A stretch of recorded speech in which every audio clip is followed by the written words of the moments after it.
actually a legal limit under the age of 21, believe it or not. It's .02, but it's only for like church reasons, like, they give you wine and stuff for like ceremonies and things. But actually just like having like one full drink of alcohol can put you over the legal limit of .04, double legal limit. But if you're over 21, it's .08, so pretty safe. But you shouldn't drive. While intoxicated because it affects your motor skills, depth perception, vision, bearings, and reaction time. And 1/3 of all fatal accidents occur because of boating while intoxicated. What else is there? If you're caught, that's a pretty big deal because you can be fined $500 to $1,000. That's not a lot of money, and you lose your voting privileges for a whole year. And possibly go to jail for 6 months. It gets worse as you go for second offense and third offense, and it's not easy to get away with it because the police are especially trained to detect the impaired operation of the vessel. A lot of times, more than most times, DUI is can result in an accident.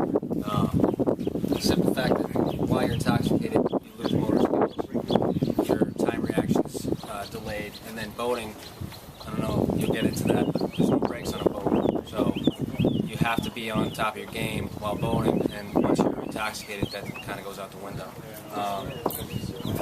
Other things than that, I mean, people just do unsafe things.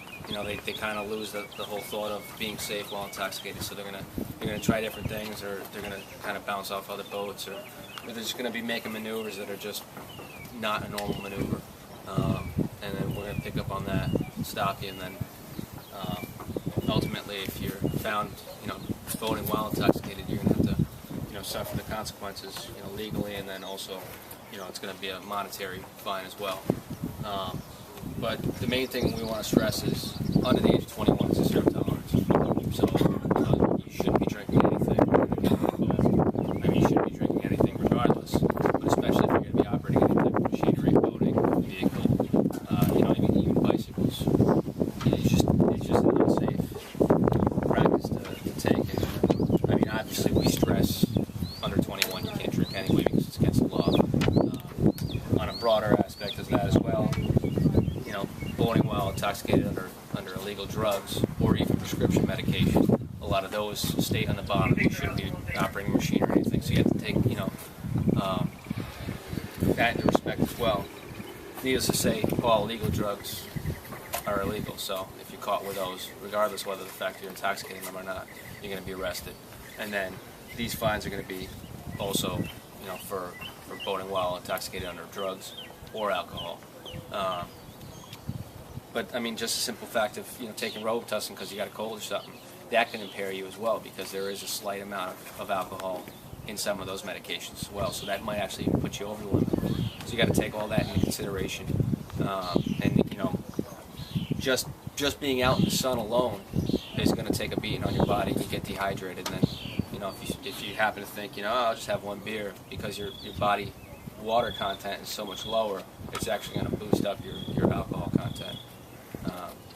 So we mainly stress no drugs, no alcohol from a legal standpoint, but also as a safety standpoint as well. Even like prescription drugs, you should really be careful to check that they're like non-drowsy, because if they are drowsy, they make you really tired while boating, and that can cause fatal accidents. Also, with drugs and alcohol, combining drugs like marijuana and then drinking afterwards is really dangerous. Marijuana coats the lining of your stomach, and it makes it difficult to throw up if you've had too much alcohol. So it's pretty nasty. Yes, you have any questions?